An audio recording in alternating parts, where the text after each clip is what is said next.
ठीक है दोस्तों, एक और वीडियो में आपका स्वागत है।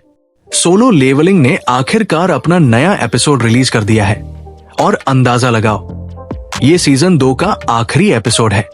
लेकिन चिंता मत करो, अगर आप लोग चाहते हैं तो मैं और भी सोलो लेवलिंग कंटेंट लाता रहूंगा। तो अपना सपोर्ट दिखाने के लिए लाइक, कमेंट और सब्सक्राइब करना न भूलें। अब सीधे एक्शन की ओर बढ़ते हैं। वीडियो के अंत में और बात करेंगे जिन्वू का आखिरी दाव। पिछले एपिसोड के अंत में लड़ाई आखिरकार खत्म हो गई थी, लेकिन चा हेन की हालत गंभीर थी। जिन्वू के पास ज्यादा विकल्प नहीं बचे थे।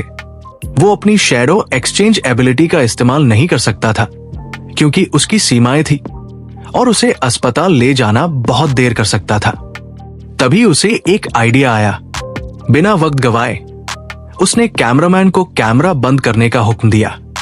जब उसने हिचकिचाया तो जिन्वू ने साफ कर दिया, बंद करो, नहीं तो मैं इसे तोड़ दूंगा। जैसे ही कैमरा बंद हुआ, जिन्वू ने अपने शैडो सोल्जर्स को बुलाया और उन्हें मिन ब्यूंगू का शरीर ढूंढने का हुक्म दिया। बे क्यूनहो, जो कुछ देख रहा था, उससे पूरी तरह स्तब्ध था। जल्दी ही एक शैडो ने ब्यूंगू का शव ढूंढ लिया, लेकिन एक बड़ी समस्या थी।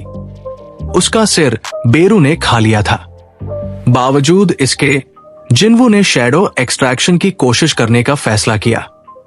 पहला प्रयास नाकाम, दूसरा प्रयास फिर असफल। जिन्वू उलझन में था। उसका लेवल काफी ऊंचा था, फिर भी यह काम क्यों नहीं कर रहा था। फिर उसे एहसास हुआ, शायद ब्यूंगू की इच्छा शक्ति ट्रांसफॉर्मेशन का विरोध कर रही थी।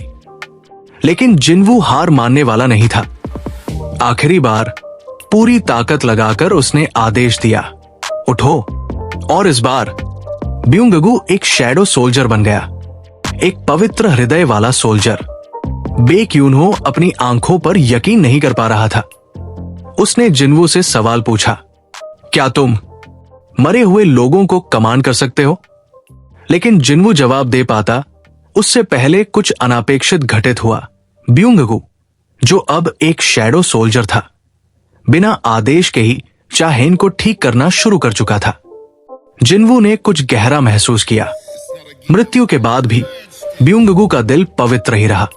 बेक भावनाओं से अभिभूत होकर जिन्वू से विनती करने लगा, प्लीज उसे कभी लड़ाई करने पर मजबूर मत करना। उसे हिंसा से नफरत थी। जिन्वू ने सहमति जताई और ब्यूंगू की शैडो एक्सट्रैक्शन को समाप्त कर दिया, जिससे उसे शांति में जाने दिया। बेक ने राहत की सांस ली और जिन्वू का ईमानदारी से धन्यवाद दिया। उसी समय बचाव हेलीकॉप्टर कोरियाई हंटर्स को लेने के लिए पहुंच गए। सभी सवार हो गए, लेकिन जिन्वू ने बेक से कहा कि उसका काम अभी बाकी है। बेक ने तुरंत समझ लिया।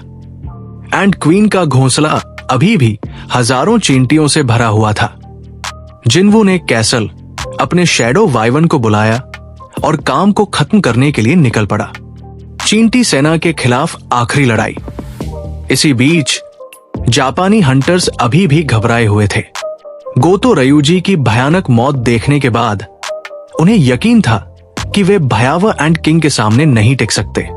उनमें से एक सुगिमोटो ने पुष्टि की कि दक्षिण कोरियाई टीम ने पहले ही उस बीस्ट को मार दिया था। लेकिन जब उसने सुना कि ऐसा करने वाले व्यक्ति का नाम सुंग जिन्वू था, वो सहम गया। इस बीच जिन्वू चींटियों के घोंसले में कूद गया और दुश्मनों को आसानी से काटने लगा। लेकिन सैकड़ों को मारने के बाद भी हजारों चींटियां अभी बाकी थी। लड़ाई अभी खत्म होने से दूर थी। दूसरी ओर अमेरिका में एक गुप्त बातचीत चल रही थी। David Brennan, federal bureau of hunters के डायरेक्टर, और माइकल कॉनर जिन्वू की अद्भुत ताकत पर चर्चा कर रहे थे। उनके पास जानकारी थी कि जिन्वू के पिता सुंग इलवान के पास भी रहस्यमयी शक्तियां थी। वे बहस कर रहे थे कि क्या जिन्वू को अमेरिका में भर्ती करना चाहिए, जैसा उन्होंने हवांग डोंगसू के साथ किया था। लेकिन क्या जिन्वू कोरिया छोड़ देगा? यही बड़ा सवाल था। जिन्वू का सबसे बड़ा बुलावा, बेरू का जन्म।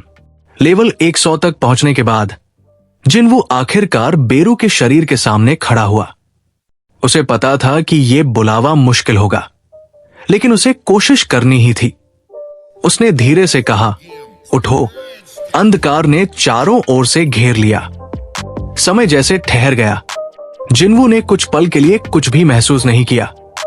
फिर अचानक धम, बेरू की आंखें खुली। जिन्वू ने सिस्टम की जांच की। बेरू को पुनर्जीवित कर लिया गया था, एक शैडो जनरल के रूप में। सामान्य शैडो सोल्जर्स के विपरीत बेरू बोल सकता था।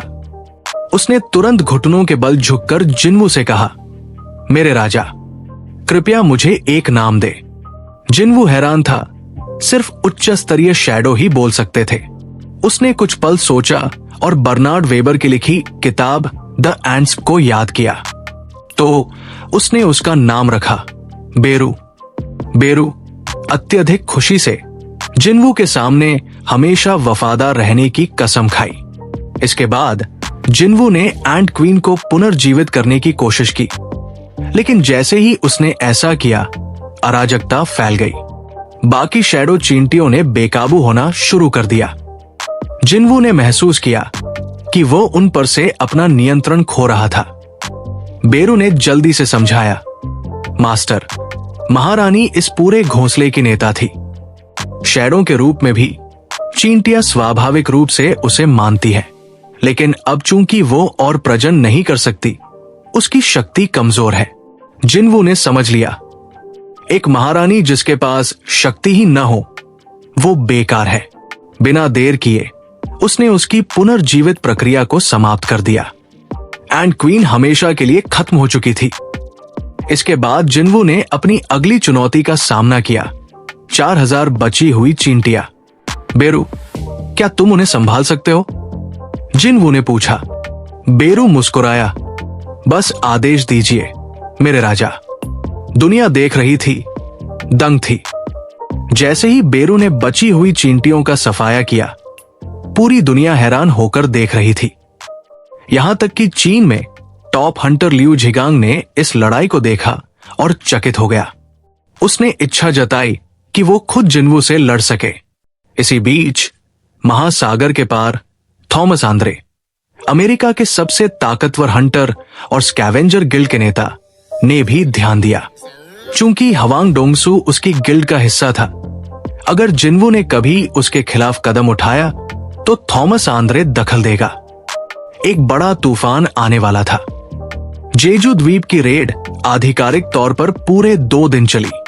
चींटियां यहां तक कि चीनी जलक्षेत्र तक पहुंच गई, लेकिन उन्हें तुरंत खत्म कर दिया गया। कोरिया में सुंग जिन्वू की ताकत की खबर दुनिया भर में फैल गई। राष्ट्र उसके प्रति रुचि दिखाने लगे और ताकतवर हंटर्स उसे देख रहे थे। लेकिन जिन्वू का अगला कदम क्या होगा? ये दोस्तों सीजन 3 की कहानी है। और बस इतना ही दोस्तों, ये था सोलो लेवलिंग सीजन 2 का महाकाव्य समापन। बेरू के पुनर्जीवन के बारे में आपका क्या ख्याल है? और क्या आपको लगता है कि जिन्वू को अमेरिकियों के साथ जाना चाहिए? मुझे कमेंट्स में बताएं। साथ ही अगर आपको ये ब्रेकडाउन पसंद आया हो तो और भी अपडेट्स के लिए लाइक, शेयर और सब्सक्राइब करना न भूलें। अगले वीडियो में मिलते हैं, तब तक छाया में रहें।